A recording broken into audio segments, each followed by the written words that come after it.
What really disappointed me, I project. That's the business that we do. It's not just about what you did, it's about what you're going to do. And I see Gervonta Davis. And I look at Haney and I'm like this. You don't want no parts of Gervonta Davis. You want to stay away from that, brother.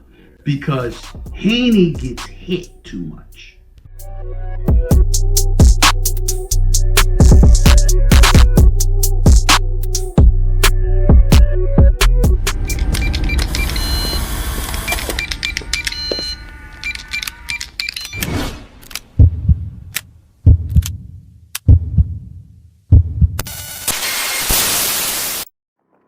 Welcome back. It's Michael Rogers. Welcome to BodyWorkBoxing.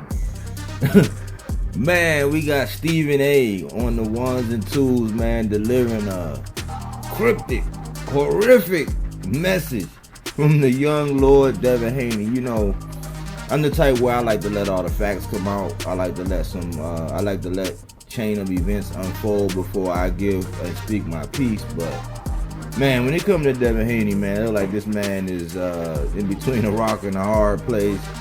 We got Stephen A on the Mike Tyson podcast, and he's saying, man, look, man, I'm not so critical. You know, I already heard his take. Everybody heard his take on the actual fight. He's like, I project. So he's basically saying, I'm looking into the future and what I'm seeing as far as matchups. And this man said that Devin Haney better stay far away from Tank Davis, man. Free Tank Davis, man. You know what I'm saying? That's my guy. You know what I'm saying? He's up there on my list. You know what I'm saying? Everybody know, if you've been watching this channel for any period of time, you already know I rock with Tank, man. You know, right now, he's gone to November. You know, I was waiting. I was giving Devin the courtesy of being able to, you know, take his time, because everybody was basically saying he was getting ready to fight Regis Prograis, and that seemed like that was a hype. And then, you know, since Regis didn't perform well, now, you know, he's sending over a message all smiley. It's just like, man, that's not pound for pound type behavior. The fact that you want to smoke, yeah, if you really want it, but why, when he look vulnerable, it's all this, you know, you puffing your chest out and you running up on people's doorbells and stuff now. Like, that's just so weak to me. That's just me. You know what I'm saying? Like, for real, the real smoke is Shakur. And one of the reasons why I touch bases on this, because I be getting tired of getting on Devin Haney. The only reason why I touch bases on this is because he has been real silent on actually basically staking his claim and saying that he really wants Shakur. We had the whole party event with Shakur sitting over the sign with the bottles and all this, and you know, one of his biggest fans, man, you know, what you, trivia, what do you get when you mix a Stan with Devin? You get Stephen A. You know, the Stephen A of this boxing stuff, man, is out here with knee pads and pom-poms for Devin, talking about how Shakur hasn't done enough to earn the fight. Everybody trying to you can really see the true hardcore fans, man, when everybody trying to discredit Shakur, you know, in the mandatory and all that stuff for, you know, when he just got leapfrogged with Devin. I mean, now, Shakur make mistakes. There's little slips of the mouth. You know, he basically said Devin wasn't ducking him after he said he was, you know, which I thought he let him off the hook when he did that interview. And he was like, nah, and then Devin was like, yeah, that's what he's supposed to say. That's what just totally different energy, man. It's not the same energy like when he pushed Loma. Not that same kind of energy. You know what I'm saying? It's no kind of aggression. So they were running around trying to make a fight with Regis. So Regis' name was all in their mouth. Then it was the winner of Josh Taylor and Teofimo Lopez. And, you know, I no longer talk about Teofimo Lopez over here, but we know what happens with that fight. And, you know, it's really like nowhere to run to. I did a video a while back called The Row, speaking of the 140-pound division. And it looks slim pickings for somebody that's trying to get a big bag, high risk, low reward. You know what I'm saying? But they want all the reward with low risk, and they got all the belts. And so I don't really understand the behavior. I try to get his fans to, you know, admit what they're saying or back it up or justify it somehow, and I never quite can get them to really just sit down on one of them punches and hit me with something that, you know, really makes sense. because in one breath they'll cook Bud, you know, for moving up in multiple divisions and this and that, but then they say Devin is the greatest thing since sliced bread. But if you look at it, Devin was sucking himself down in the lower weight classes just like Bud, you know, forcing himself to make weight. I don't think Bud was looking like Skeletor getting on the scales like Devin. But now they say, oh man, he's moving up. It's like, but you knocked Shakur for actually moving up. Granted, he lost his belt and he didn't do what he should have done as far as just forward and make the weight and do it. But he probably learned from Gary Russell Jr.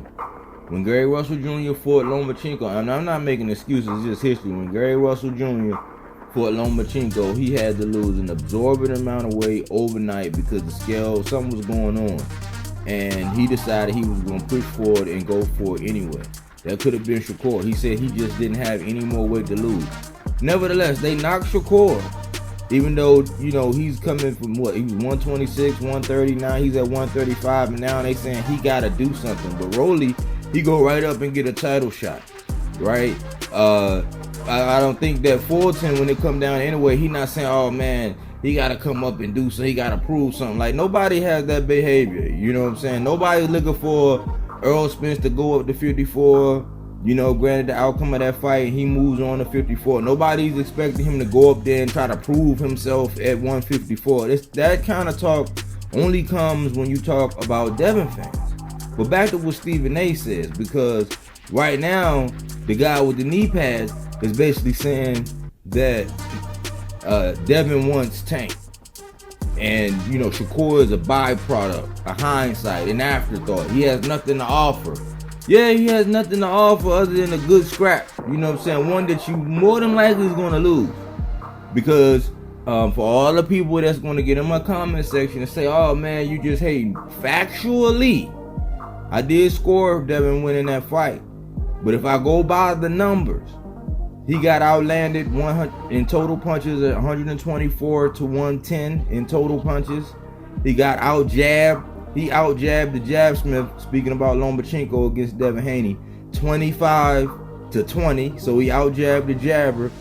And he out-power shot the power puncher. You know, landing 95 over Devin's 90.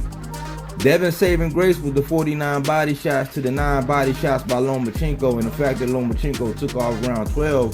But StephenASmith from ESPN was totally right when he said he get hit way too much. Now, we know that Tank leads the CompuBox category with the least amount of power punches thrown, but he lands the most, and we know that he is a power puncher. Upstairs, downstairs, with the left or the right, he can get you out of there. Out of respect for Tank, I haven't been doing much content on him. I think that this is a time, sometimes we gotta sit still. You know, it's a time of peace. It's just like how we meditate. Sometimes we gotta sit still, not under those circumstances. You know, and there's something from his past that's coming up, you know, behind him, and, you know, a couple choices here and there, and that's how you land. It's not a bad thing. Tank has matured so much since then, and I'm just giving him the courtesy of knowing that he's doing his time. You know, he's going to fulfill his obligations to get this stuff from actually hovering over his head. But Devin Haney has nowhere to run to. And it's looking real scary, man. Pound for pound behavior with all these fights being made, all these big fights that we see. Stanionis and Virgil, Fulton and Inouye, Spence and Crawford. We already had Tank and Ryan, Benavidez and Plant. We talking about Maul Charlo and Canelo. Hopefully we'll get a Morrell and David Benavidez. You know, just when Benavidez was kind of growing or coming around the corner and proving something by beating Caleb Plant, I give him full credit for that.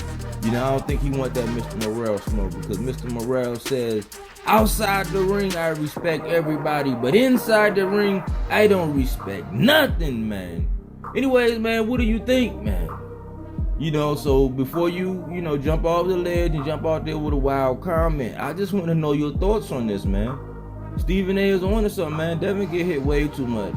I think that even though Tank is the fight to make, you know, I think that we do got to give Devin the courtesy of allowing Tank to do his time, just like Devin need to give Tank the courtesy of doing his time. What's the rush? Talking about, oh man, I don't got to wait on nobody. Yeah, that's what the fanboys are saying he don't have to wait and do it. I'm like, what's the rush? You just for it, relax, you know, enjoy it. You know, we see that you eating good, you gaining your weight. But I think that is the fight to make. But I think I think that his fatal attraction that he's had for all these years, because we're coming up on 2 years too late. Not this past November, but in November of 21, that's when I was calling for Devin Haney and Tank to get it on. So it's already over marinated by about a year and 7-8 months now for me. You know, and that's just how I'm looking at it. I would love to get your comments. I would love to get your thoughts. I would love to get your takes on this, you know. So by the numbers, if you let little Lomachenko, who's a southpaw, who saw things, who even Frank Martin called out before the fight, he said, man, yes, Loma's a veteran, and he sees some things that he could capitalize, and by God, Lomachenko was able to capitalize. He didn't walk away with the victory because he took off round 12, but by the numbers, the hit and not get hit, the master class boxer in Devin Haney was outlanded all the way around the board except for that body work, which was his saving grace. That's all I have for you today. Thanks for tuning in here at BodyWorkBoxing, where we don't take things for face value. We do that body work.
Sometimes I be having doubt because a lot of people don't be giving me my credit. I don't think a lot of people see, like the boxing fans or the boxing world don't see my my boxing skills. You know, they think that I just come in there and look for knockouts, and that's not the case. You know, I'm actually a sharp, smart fighter.